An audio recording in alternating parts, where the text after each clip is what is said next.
आप सभी का आज की इस क्लास में स्वागत है। आज हम सीखेंगे अध्याय 4 प्रायोगिक ज्यामिति के अंतर्गत एक ऐसे चतुर्भुज की रचना करना जिसकी 4 भुजाएं और एक विकर्ण दिया गया हो।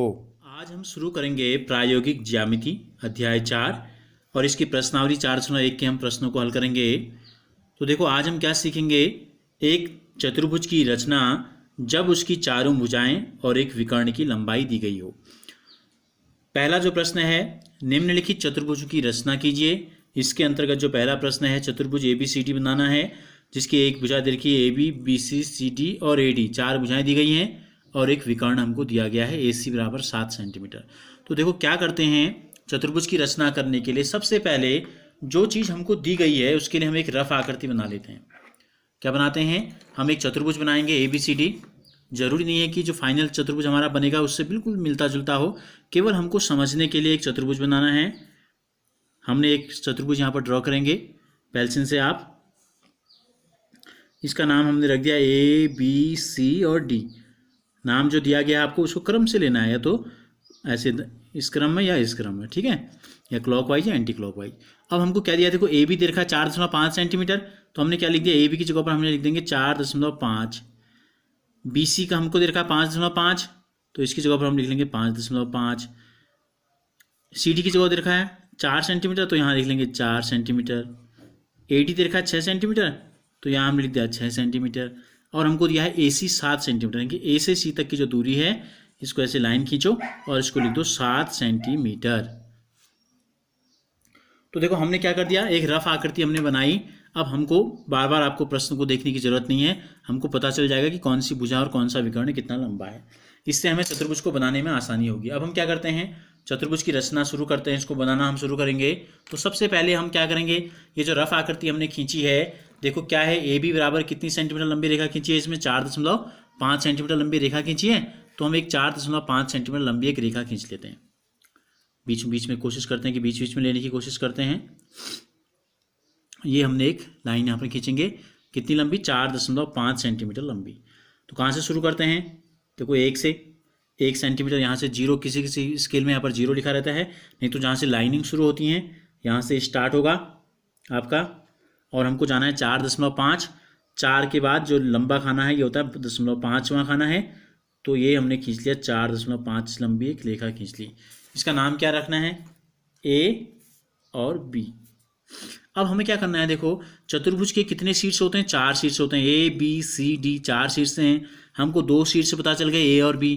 अब हमें तीसरा शीर्ष तब पता चलेगा जब इस शीर्ष की जो दूरी है किसी 2 बिंदुओं से हमें पता हो। जैसे D है, D की दूरी हमें कहाँ कहाँ से पता है, एक C से एक A से। तो D हम तब बना पाएंगे जब हमको बिंदु C पता हो और A पता हो। तो C की जो 2 दूरियां हमको पता है, एक A से कितनी दूरी पर है 7 सेंटीमीटर और एक B से 5.5 सेंटीमीटर। तो अब हमारा काम जो है, AB के बाद हम C निकालेंगे। शीर्ष C कहाँ पर होगा, B से कितना ऊपर, 5.5 सेंटीमीटर ऊपर। तो इसके लिए क्या करते हैं, तो 5.5 सेंटीमीटर लंबा एक चाप हम खींचेंगे। तो देखो ये प्रकार की सहायता से हम क्या लेंगे, कितनी लंबी रेखा लेनी है हमको, 5.5 सेंटीमीटर लंबी लेनी है। तो ये है 5.5, 5 के बाद 5.5, यहाँ पे हमने प्रकार की नोक रखी और यहाँ पर जहाँ से लाइनिंग शुरू है यहाँ पर हमने रख ली पेल्चिन इस प्रकार से। तो इस प्रकार से इस दूरी को हमने नाप लिया। हम क्या करेंगे, B पे रखेंगे प्रकार की नोक को और एक चाप लगा देंगे ऐसे करके, ठीक है। कितनी दूरी थी, 5.5। अब दूसरा बिंदु हमको क्या पता है, दूसरा बिंदु हमको जो पता है वो हमको पता है A से है। दूसरा बिंदु कहाँ से है, A से। कितनी दूरी पर है, 7 सेंटीमीटर की दूरी पर। तो हम क्या करेंगे, अब हम प्रकार में लेंगे 7 सेंटीमीटर की दूरी हम लेंगे। देखो ये 7 है, यहाँ पर 7 पे हमने प्रकार की नोक रखी और 0 पर हमको भी रखना है पेल्सिन की नोक। 7 सेंटीमीटर की दूरी हमने ले ली। अब हम क्या करेंगे, कहाँ से पता है हमको 7 है, A से। तो A पे हमने प्रकार की नोक रख दी। अब हम क्या करेंगे, एक चाप खींचेंगे, एक चाप हम लगाएंगे। ये दोनों कहाँ काट रहे हैं, देखो ये काट रहे हैं, ये 7 सेंटीमीटर की दूरी थी। तो ये दोनों जहाँ काट रहे हैं वो बिंदु हमको प्राप्त हो गया, बिंदु संख्या C पता चल गई, शीर्ष C। हमको क्या पता चल गया, शीर्ष C हमको पता चल गया। अब हमको क्या बताना है, चतुर्भुज का चौथा कोना, चौथा शीर्ष क्या है, D। अभी इसकी दूरी हमको 2 बिंदुओं से पता है, कहाँ से, एक C से 4 सेंटीमीटर और A से 6 सेंटीमीटर। तो हम क्या करेंगे, A से निकालते हैं, हम लेते हैं A से 6 सेंटीमीटर का हमने अब प्रकार की में जो है आप हमको चाप लगाना है 6 सेंटीमीटर का। तो 6 सेंटीमीटर की दूरी हम ले लेते हैं। देखो ये हमने 6 सेंटीमीटर की दूरी ले ली। कहाँ से है? 6, ए से ऊपर को। तो प्रकार की नोक को कहाँ रखना है? ए पे रख देना है। एक चाप लगा देना है ऊपर की तरफ, ऐसे एक चाप हमने लगा दिया। अब दूसरा बिंदु क्या है? जो डी का कैसे पता चलेगा? ए से तो इतनी दूरी पर है और सी से कितनी दूरी पर है? 4। तो सी से 4 सेंटीमीटर का चाप लगाएंगे।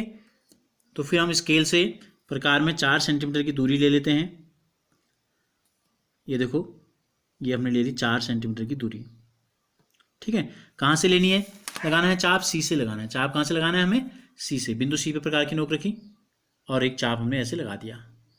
ये चाप जहाँ काट रहा है पहले वाली चाप को, ये बिंदु हमको पता चल गया। शीर्ष जो है ये शीर्ष है डी। अब हमारा काम क्या है? हमको चतुर्भुज के चारों शीर्ष प्राप्त हो गए, तो इनको मिला लो। ए से डी को मिला दिया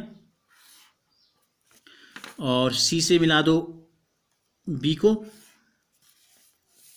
और सी से मिला दो डी को। तो ये जो चतुर्भुज आपको दिखाई दे रहा है ए बी सी डी, ये अभीष्ट चतुर्भुज है, यानी कि जो चतुर्भुज हमसे पूछा गया था ये वही चतुर्भुज है। हम आप स्केल से नापोगे, देखोगे ये वही आएगा, 4.5 सेंटीमीटर आएगा। ये बी से सी का हमने चाप लगाया था 5.5 सेंटीमीटर, आप नाप भी सकते हैं दोबारा, ये इतना लंबा आ जाएगा। डी से सी की दूरी कितनी थी? 4 सेंटीमीटर, तो ये 4 सेंटीमीटर हमने लिख दिया। ये 6 सेंटीमीटर का चाप हमने लगाया था, तो ये हो गई 6 सेंटीमीटर। और अगर हम विकर्ण को भी दर्शाना चाहते हैं तो हम एक लाइन खींच लेंगे। इसको डॉटेड लाइन से हम दिखा सकते हैं, क्योंकि डार्क लाइन हम उसी में खींचते हैं जो जिसकी हमें रचना करनी होती है। हमको रचना क्या करनी थी? चतुर्भुज की। तो चतुर्भुज की चारों लाइनों को हमने क्या दिखाया? डार्क लाइन से हमने इसको दिखाया। तो इस दूरी को अगर हमको दर्शाना है तो क्या दिखाएंगे हम? 7 सेंटीमीटर। तो इस प्रकार से चतुर्भुज ए बी सी डी, जिसमें ये 4 भुजाएं और एक विकर्ण दिया गया था, इसकी रचना हमने कर ली। लेकिन एक काम हमको और क्या करना है? हमें रचना के चरण लिखने बहुत जरूरी होते हैं। रचना करने का मतलब है कि कैसे आपने बनाया, इसको हमको लिख के भी बताना है। तो रचना के चरण हम लिखेंगे।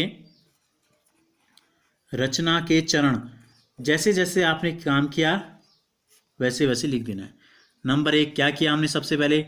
हमने सबसे पहले किया सर्वप्रथम 4.5 सेंटीमीटर लंबी एक रेखा क्या खींची हमने? क्या नाम था इसका? ए बी खींची। सबसे पहले हमने ये काम किया। स्टेप नंबर 1 में हमने ये खींचा। स्टेप नंबर 2 में हमने क्या किया? हमने बी को केंद्र मानकर 5.5 सेंटीमीटर का एक चाप लगाया। तो यहाँ पर लिख देंगे बी को केंद्र मानकर 5.5 सेंटीमीटर लंबा एक क्या लगाया हमने? चाप लगाया।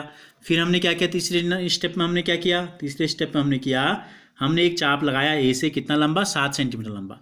फिर हम लिखेंगे ए को केंद्र मानकर कितना लंबा चाप लगाया हमने? 7 सेंटीमीटर लंबा एक चाप लगाया। इसको आप पूरा लिखेंगे, मैं जल्दी टाइमिंग थोड़ा कम होगी वीडियो की इसलिए शॉर्ट में कर रहा हूँ। चौथा पॉइंट हमने क्या किया? जहाँ पर ये दोनों बिंदु काटते हैं, जहाँ पर ये दोनों चाप एक दूसरे को काट रहे थे, वो बिंदु हमको मिल गया सी। तो चौथे में लिख देना है जहाँ दोनों चाप एक दूसरे को काट रहे हैं, को काटते हैं, लिख देते हैं काटते हैं, वह बिंदु या शीर्ष सी है। हमको क्या प्राप्त पता चल गया? सी प्राप्त हो गया। अब हम क्या करते हैं? डी निकालते हैं। डी निकालने के लिए हमने क्या किया था? चौथे स्टेप में हमने ए से एक चाप लगाया था हमने। तो ए को केंद्र मानकर हमने क्या किया था? हमने ए को केंद्र मानकर 6 सेंटीमीटर दूरी का या लंबा एक चाप लगाया। हमने क्या किया था? ए को केंद्र मानकर, देखो डी की तरफ ऊपर को हमने एक चाप लगाया था 6 सेंटीमीटर लंबा। दूसरा चाप हमने कहाँ से लगाया था? सी से। डी के लिए 4 सेंटीमीटर। फिर लिख देंगे अगला पॉइंट नंबर 6 जो है, सी को केंद्र मानकर, इसी प्रकार सी को केंद्र मानकर 4 सेंटीमीटर लंबा एक चाप लगाया। फिर वही चीज़ सातवें पॉइंट में क्या हो जाएगा? ये दोनों उपरोक्त तो दोनों चाप जो हमने एक ए से लगाया एक सी से लगाया, उपरोक्त दोनों चाप एक दूसरे को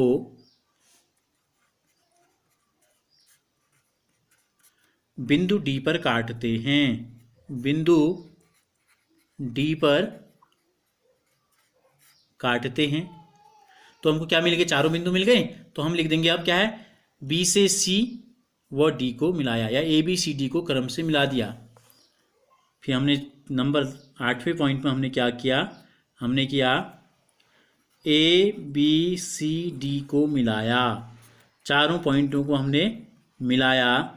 तो इस प्रकार नीचे से लिख देना है आपको, इस प्रकार ए बी सी डी एक अभीष्ट चतुर्भुज है। अभीष्ट चतुर्भुज का मतलब जो चतुर्भुज हमसे पूछा गया था वो चतुर्भुज हमने बना लिया। तो इस प्रकार से आपको सबसे पहले रफ आकृति बनानी है, फिर आपको चतुर्भुज की रचना करनी है, और फिर रचना जैसे आपने बनाया उस रचना के चरणों को आपको क्रम से लिख देना है।